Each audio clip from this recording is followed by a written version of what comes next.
We have to see Shloka 97.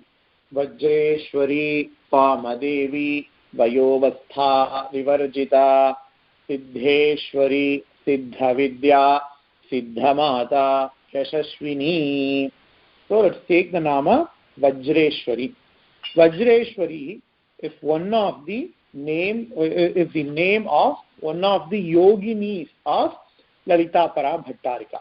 Yogini you can kind of imagine as servants. They are not actually servants, they are parts, they are amsams of Lalita Parameshwari. Chaturshashti Pasharadya, Chaturshashti Kalamayi, Mahachaturshashti Koti Yogini, Ganasevita. This nama comes in Lalita Sahasranama.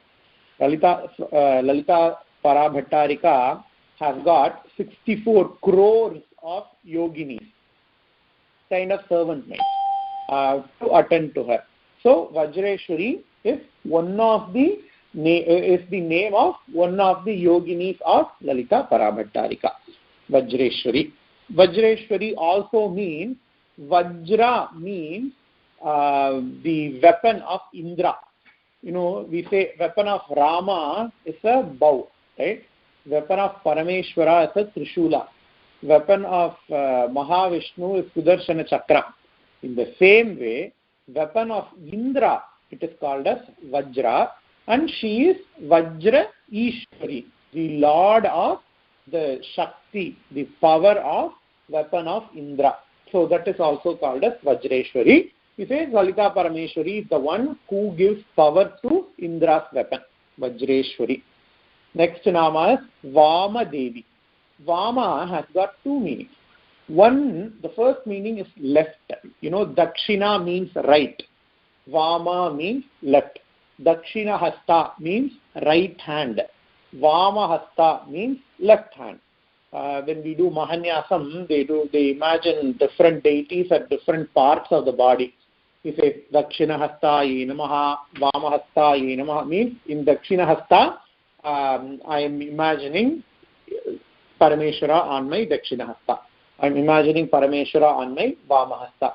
Even for doing Anga Puja, for Pulayar Chaturthi or for Saraswati Puja, we do Anga Puja, right? Dakshina Bahum Pujayami, we say Vama Bahum Pujayami. So Dakshina means right, Vama means left. So for the first meaning, Vama Devi means the one who is on the left of Parameshwara. So in Ardhanarishwara, Parvati is present on the left side of Parameshwara, right? So since she is on the left side, she is called as Vama Devi, the Devi who is on the left side. So Vama Devi. So that is one of the meaning. Another meaning of Vama means beautiful. So the Devi who is very beautiful, she is also called as Vama Devi. So that is why. So this is the meaning of Vama Devi. Also, Shiva has got another name. One of the 5 names of Shiva is called as Vamadeva. When after we chant Rudra, there is one mantra we chant. Vamadeva Yanamo O Jeshta Yanama Sreshta Yanamo Rudra Yanama Kala Yanama Kala Vikarana Yanamo Bhala Vikarana Yanamo Bhala Yanamo Bhala Pramadhana Yanama Sarva Bhuta Tamanaya Namo Manonbanaya Namaha. What is the first name that is present in this mantra?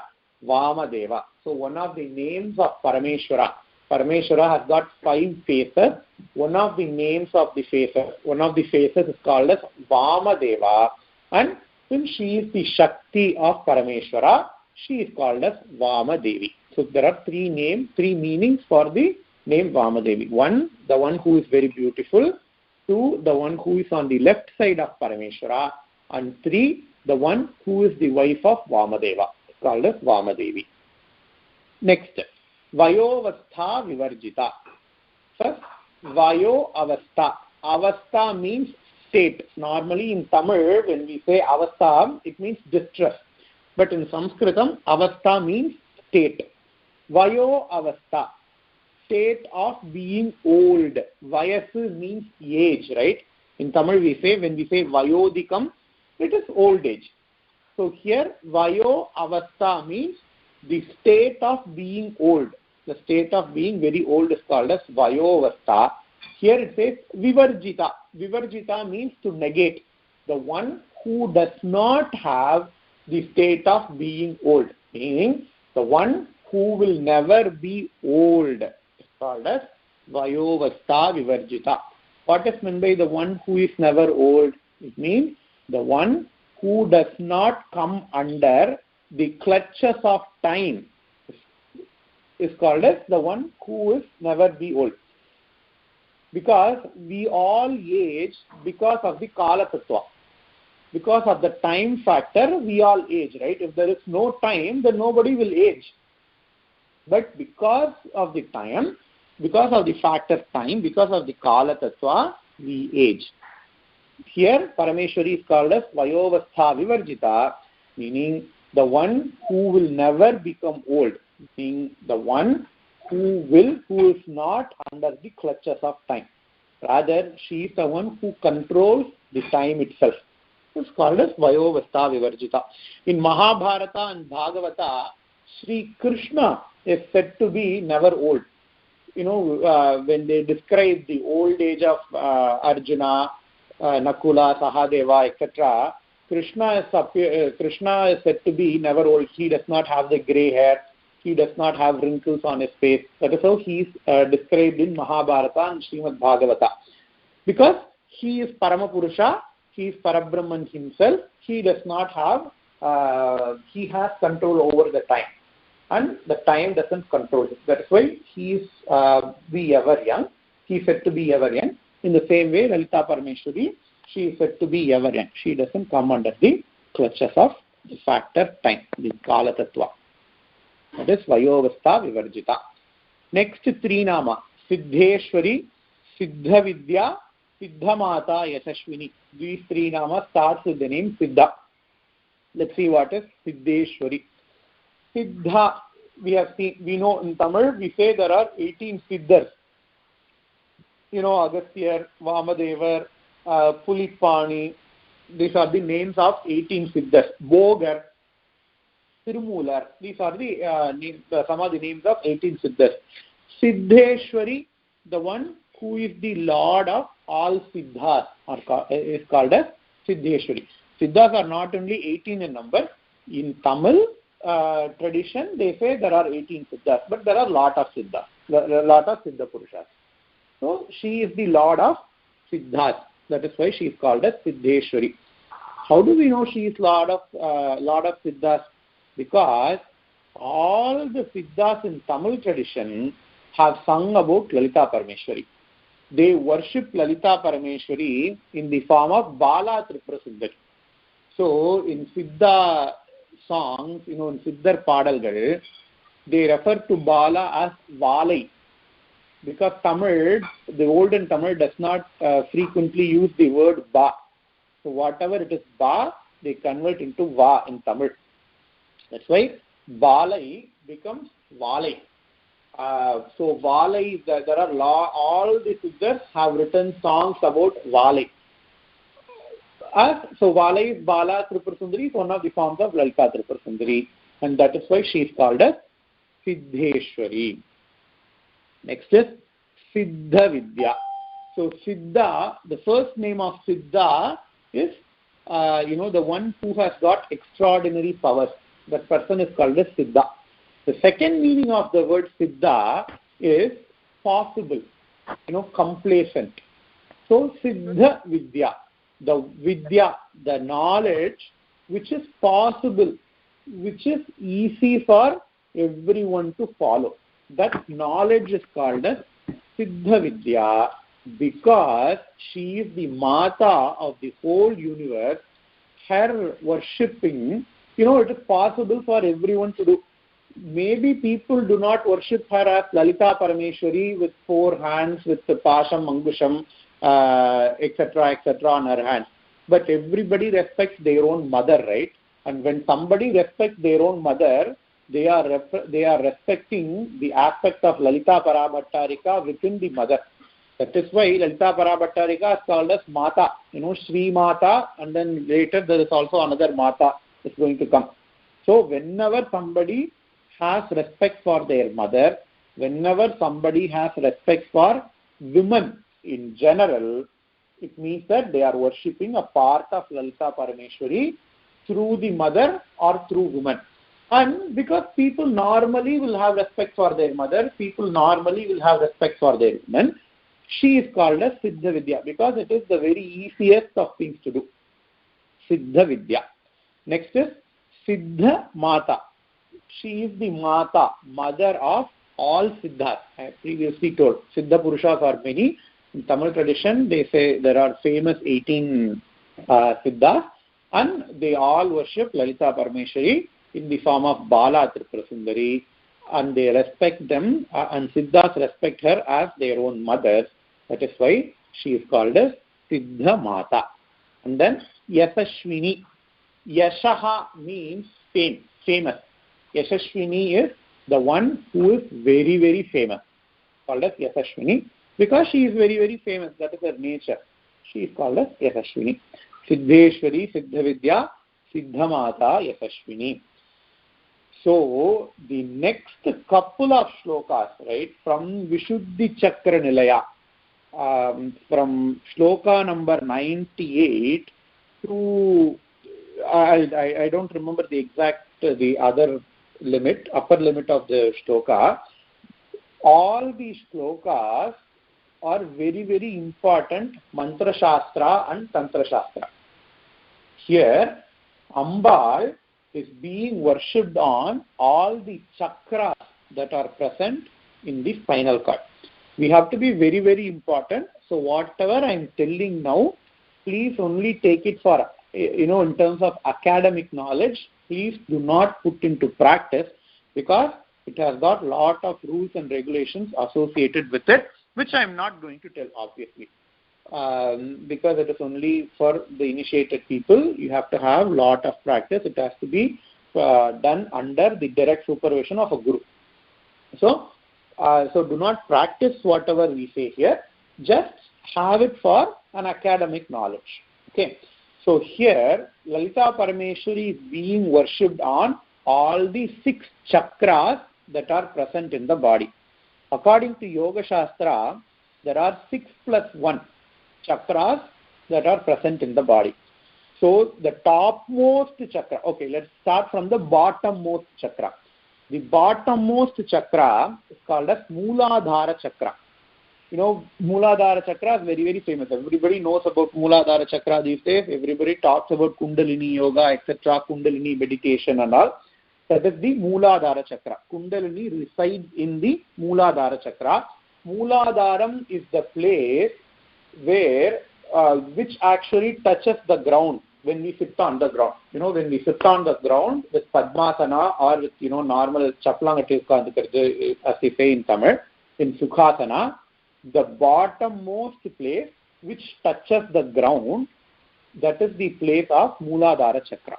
And above the Mooladhara Chakra is present Swadhisthana Chakra. Swa-adhishtanam, Swadhisthana Chakra.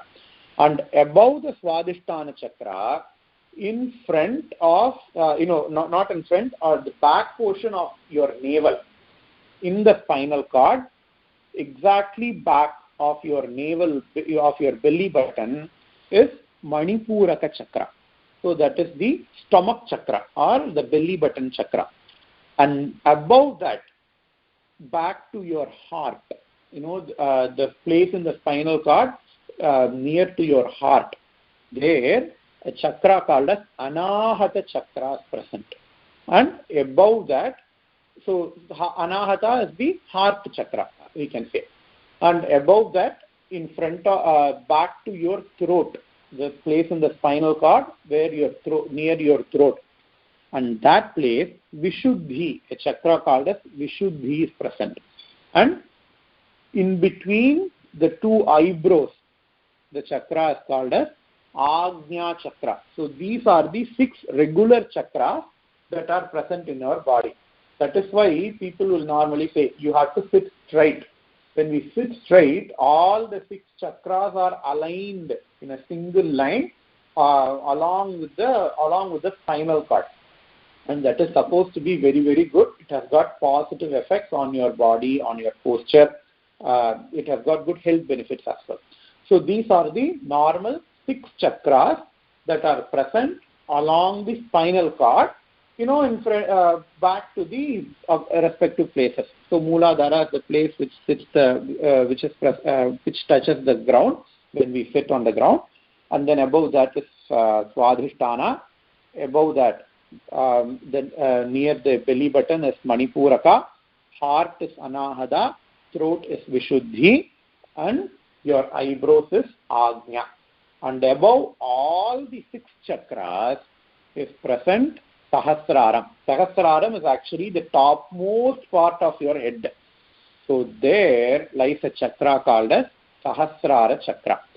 What are these chakras? Are those physical objects that are present in your body? Because Shastras talk about physical objects that are present in your body as well. Shastra talks about your heart. Vedas talks about your hands, eyes. We can actually identify your hands, eyes, etc. physically in a body. You can identify stomach and heart physically in a body. But these 6 plus 1, these 7 chakras, they are not a physical entity that are present in there. So somebody cuts open a body, you cannot see all these 7 chakras. These are kind of energy centers. I don't want to use this word energy centers because it's not very accurate, but that's the best translation I could get. These are kind of energy centers that are present in the body. So these are not physical entities that are present, but these are all, according to Yoga Shastra, energy centers that are present in the body. And one main difference between Yoga Shastra and Sri Vidya is that in Yoga Shastra, in Patanjali Yoga Sutra and all, people meditate upon the chakras. But in Shakta, in Sri Vidya, each chakra has got an associated deity, and people meditate upon the deity that is present in the chakra. This is a very subtle difference. In Yoga Shastra, in yoga philosophy, people meditate upon the chakra to raise Kundalini. Kundalini is present in the Mooladhara. The goal is to raise Kundalini from Mooladhara to Sahasrara Chakra. So, people meditate upon the actual chakras in Yoga Shastra, but in Sri Vidya, each chakra has got an associated deity. So, people meditate upon the deity that is present in those chakras. So, that is a very, very key aspect, key difference between Yoga Shastra and Sri Vidya. So, here, in these namas, what is going to happen is that each deities that are present in the chakras are described as Lalita Parameshwari, as part of Lalita Parameshwari. So with this background, let us go into this namas. Again, I am only giving you a very, very rough overview of these namas because the inner deeper meaning has to be learned from Guru in person. So, first nama, shloka number 98. Vishuddhi Chakra Nilaya Praktavarna Trilochana Khatvangadi Praharana Vadanaika Samanvita. So that is shloka number 98. So it has got 4 namas. Vishuddhi Chakra Nilaya. Vishuddhi Chakra, we have seen. What is Vishuddhi Chakra? Vishuddhi is the chakra that is present in the throat. It is starting from the throat. It is going to go down. From throat, from Vishuddhi, it goes to Mooladhara. From throat, it goes down across along the spinal cord, and then we are going to see the Agnya Chakra and Sahasrara later. So Vishuddhi, it is the throat chakra. Vishuddhi Chakra Nilaya, the one who is present in the Vishuddhi Chakra, is called as Vishuddhi Chakra Nilaya. What is her color? Arakta Varna. She is present, her color is blood color. She is very, very red color. The aspect of Devi that is present in Vishuddhi Chakra is red in color. Arakta Varna. Trilochana. She has got 3 eyes. The Devi has got, she is red in color, she has got 3 eyes. What are the weapons that she is holding in her hand? Khatwangadi Praharana. She is holding a weapon called as Khatwanga. Khatwangadi Praharana means she has got multiple hands. She is one of her weapons is Khatwanga. Khatwangadi Praharanayi Namaha. And next nama is Vadanaika Samanvita. Vadana Eka Samanvita. She has got one face. She is a one-faced god who is red in color. She is present in Vishuddhi Chakra. She has got Khatwanga. She has got many weapons, and one of her weapons is Khatwanga. And next is, again, the description continues. Payasanna Priya. She is very fond of Payasannam. Payasannam is kind of like Chakra Pongal. You can imagine. Milk and rice. Milk, rice and sugar. Payasanna Priya. And Swakstha. She rules over all the skin that is present in the body. So whenever we have a skin problem, we have to worship this deity, and we have to, as prasadam, we have to make payasanna. So that is the thing here. So Twaksta, Payasanna Priya, Twaksta. What is her nature? Her nature is Pashuloka Bhayankari. Bhayankari, Bhayankari, the one who makes people afraid of her, who induces, who makes people to fear, who induces fear in people, is called as Bhayankari. Fear to what people? Pashuloka Bhayankari. Pashu here means animal.